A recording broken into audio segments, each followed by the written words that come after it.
Hello everybody and welcome back to another video. Today we're going to be briefly going through a lot of what has happened in the Euros so far. This is going to include scores, games, performances, injuries, COVID, everything that you need to know here on She Scores Bangers.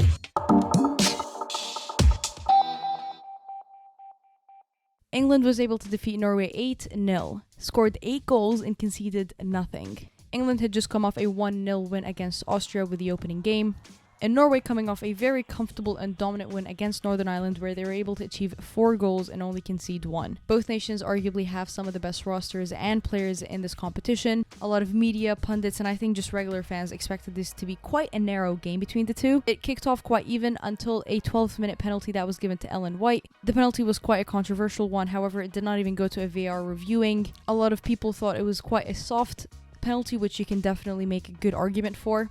The next 80 minutes were just a complete bloodbath and honestly probably very horrific scenes for the Norwegian fans. Norway was having a lot of sloppy defensive mistakes. They were giving out the possession literally anytime they had the ball. They were clearing out the ball very poorly. The midfield had to drop so far backwards that whenever they did actually get the ball, they were so far backwards they could not send the ball forward enough. In fact, the ball never really left their half in the first 45 minutes. A big conversation obviously coming into this game was the big attacking threats that Norway do have up front, but those threats never got any service, so they could not impose any threats. Georgia Stanway absolutely bossing the midfield, Kira Walsh having such accurate passes.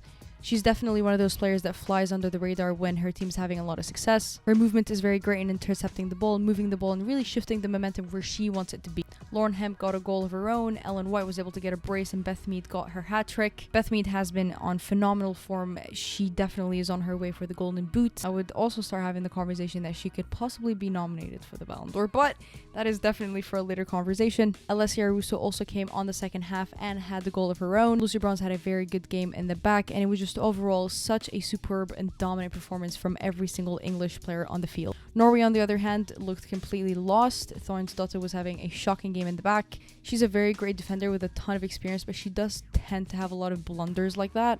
We've seen that happen at her time in Chelsea a few seasons ago, also this season at Manchester United. Maren Mjelde, the captain, you could say had a fair game, but again, she's a defender. They conceded a goal, so did she really have a good game? I mostly feel bad for Peterson, the goalkeeper. She's not too experienced. She's only had 3 caps, and honestly, none of the goals were her fault. I even think the number 1 goalkeeper would have also had a terrible night. She unfortunately actually had an ACL injury before the Euros kicked off.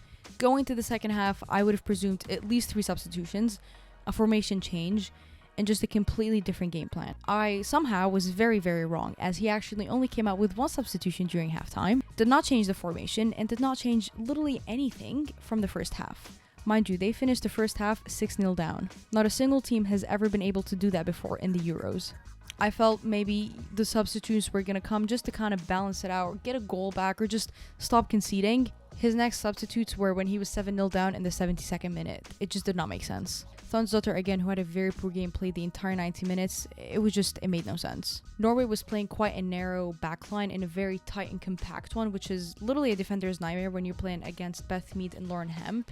I would say even the back four is quite narrow to begin with. I feel like against England, you would be encouraged to play 5 in the back. Norway doesn't typically play with 5 in the back, but with the threats on the wings that England has, a 5 in the back wouldn't be a terrible idea. But to have 4 and play them really compact, you're setting up for yourself for failure right then and there. I most importantly want to know where you guys think Norway went very wrong and just completely butchered this game. The 2 other teams in that group, Austria and Northern Ireland, faced each other with Austria grabbing a 2-0 win. The very talented Austrian left back, Laura Van Reuther, had unfortunately tested positive for COVID-19 right after the England game, and was not able to be in the squad, obviously for quarantining reasons. Speaking of that game, English defender Lotte Wubben-Moy had also tested positive right after the game. They were actually sharing hugs together. For Northern Ireland, their unfortunate news of Simone McGill having injured her knee and not being able for selection was also quite upsetting. She's one of the biggest leaders and pioneers of that squad, and her being out is just not very great to see for the fans or for the players. This defeat for Northern Ireland also means that they are not able to proceed out of the group stages regardless if they win, lose, or draw any of the next game. And I think that was maybe even expected, considering this was their first biggest competition.